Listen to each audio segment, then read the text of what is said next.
There's a feeling of almost anticipatory grief when researching Princess Diana's final year. You crawl through January, February, and suddenly you're speeding ahead through May, June, July, and then you hit August and you know you are weeks away from the moment. You can't do anything to stop it, but God, you would do anything to buy her more time. Because after months and months of studying her media coverage, you can see what her next chapter could have looked like. You see her watching her sons grow up, her charity endeavors, her love life, and just how beautiful it could be for Diana. This is the next installment in my Princess Diana the Final Year series. In this one, we're going to look at articles from the day she died, August 31st, 1997 through September 14th, 1997. And the sheer volume of coverage is overwhelming. There are thousands upon thousands of articles written in those first 2 weeks, and I'm just talking about what I could find in the British newspaper archives. Here are some examples. You can see the lack of agility in 90s print media. Some people think that she has been killed. Some people are reporting that she's badly injured. Briefly, it was thought that she was just seriously injured, but once they actually got her to the hospital, they realized there was major internal bleeding. Speaking to a lack of agility, this September 9th, 1997, piece from The Inquirer could not be pulled from shelves. Diana goes sex mad, in which the editor at the time told the Washington Post in 1997 that it wasn't actually a negative article. It was celebrating her finding her sexuality. Sure, Jen. It's almost fitting that this goes out after she is dead to remind you of the kind of coverage that she was receiving in her life. In this video, I'm going to show you the 3 main themes that I came across when looking into coverage of Princess Diana after she died. Kicking things off, we're going to look at Diana and Dodi, as well as Diana coverage in general. We immediately get this retelling of Diana and Dodi. Dodi goes from a greasy, hairy slimeball who might crush Diana with his wild ways, to a man that showered Diana with his kindness and generosity. It's a true love story now. And then there's the scurry by tabloid columnists to try and justify how they have portrayed Diana in the past. This is from September 1st, 1997, the day after Diana died. Quote, "I've said she was silly. I've said she was spoilt. I've said she needed a new hairdresser, new nose, and not so many new clothes. Now all I can say is that she was lovely." You could have said that in life, Maureen. Another example is Carol Malone, and trust we are going to get into this woman in a separate video. You know, when you're getting a separate video, it's not good news. It's like when your parents call you by your full name. The thing about Carol is, she wrote this opinion piece 2 days before Diana's death on Friday. It starts off with that it's a pity that Gucci doesn't make designer face zips. Then, when Princess Diana was on the verge of opening her ill-informed mouth and causing an international incident, she could just zip her trap shut. And then questions her credibility. And she says, "The princess, I fear, suffers from the open gob before brain engages syndrome, a condition which affects the trivial and the brain dead." So she then spends this column justifying the fact that obviously she wrote that before Diana died. Like, it wasn't like she was writing it when they were in the car crash. That doesn't make it any better. And then she makes this all a we statement.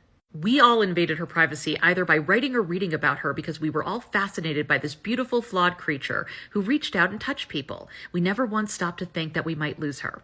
That's because you didn't treat her like a human. And while the public bears some responsibility, you also could have just not written about her, or not written her in such a sensationalized negative way. It's never good when you start blaming your audience, Carol. Moving on to the second part, which is placing the blame for the car crash. 2 main people get the blame. It is the foreign paparazzi and it's Henri Paul, the driver. This comes out 2 days after the crash, in which it is suggested that Henri Paul was drinking and he had no chance because of that. Why was he driving so fast in a dangerous manner?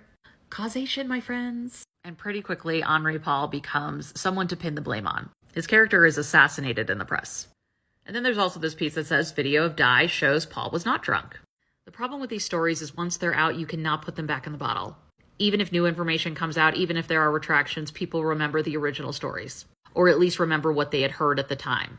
To quote Jonathan Swift from 1710, "Falsehood flies and truth comes limping after it, so that when men come to be undeceived, it is too late. The jest is over, and the tale hath had its effect."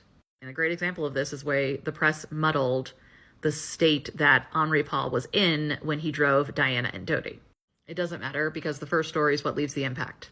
Moving on to the press and their urge of caution and their revisionist history. The day after she passes, they start on warning on knee-jerk reactions. A lot of papers immediately start placing blame on the foreign paparazzi. To quote this piece, although newspaper photographers were the target for abuse from angry members of the public outside Buckingham Palace yesterday, they were not at the core of her problem of unwanted press attention. Her problem was with the freelance operators who stalked her constantly, who relied solely on her for their living, and who were not accountable to an editor, although editors paid handsomely for their pictures. You just contradicted yourself. Why were the paparazzi, especially the foreign paparazzi, willing and able to hound her relentlessly in reckless, dangerous, fatal manners? Because of the payday they would get from the press. The first photo of Dodi and Diana together on a yacht went for £250,000 in 1997. Do you really think that didn't send a signal to any paparazzi about what they could make if they went after her and got some exclusive scoop?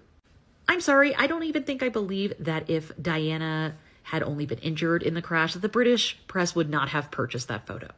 You cannot ignore the why here. It also brings up the second line that they use, that we don't want to act in haste and have these draconian laws that can restrict a free press. But if your press isn't acting in the best interest for the public, and they're not quite acting as a check and balance to power, maybe there should be some regulatory laws in place. It reminds me so much of what happens after a mass shooting in America. Politicians are quick with their thoughts and prayers and like, let's not act too hastily here. We wouldn't want to do something crazy like banning assault rifles. And then again, that idea that if the government gets involved, they are cracking down on your liberties, whether it comes to gun rights or press regulation. And I am obviously very for a free press. I think it is integral to democracy. But clearly there's a happy middle ground between what Diana went through and draconian laws.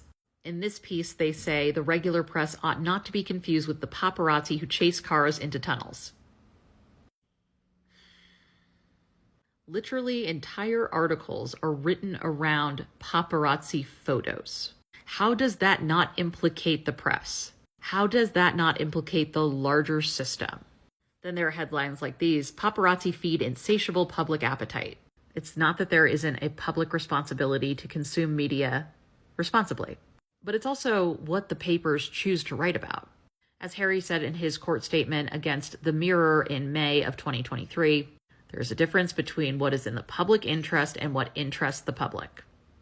And perhaps knowing that Diana's in a new relationship, the mother of the future king, is of public interest, but that doesn't mean every single detail of her relationship, to the point where she is being chased through tunnels in Paris. But the rewrite is immediate. She has died a saint. Do not remember anything we wrote about her when we do annual tributes to her legacy. And let's not talk about the way we participated in this tragic event. In a future video, I will get into what happened to the media and press regulations after her death, and the ways in which the media changed.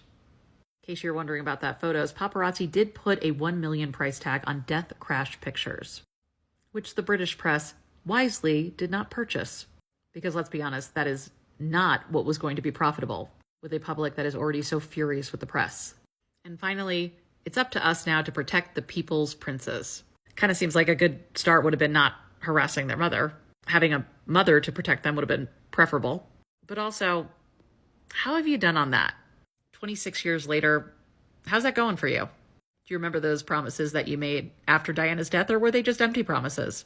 Did you just go back to your old ways once the public forgot they were mad at you? That conversation and more coming in future videos.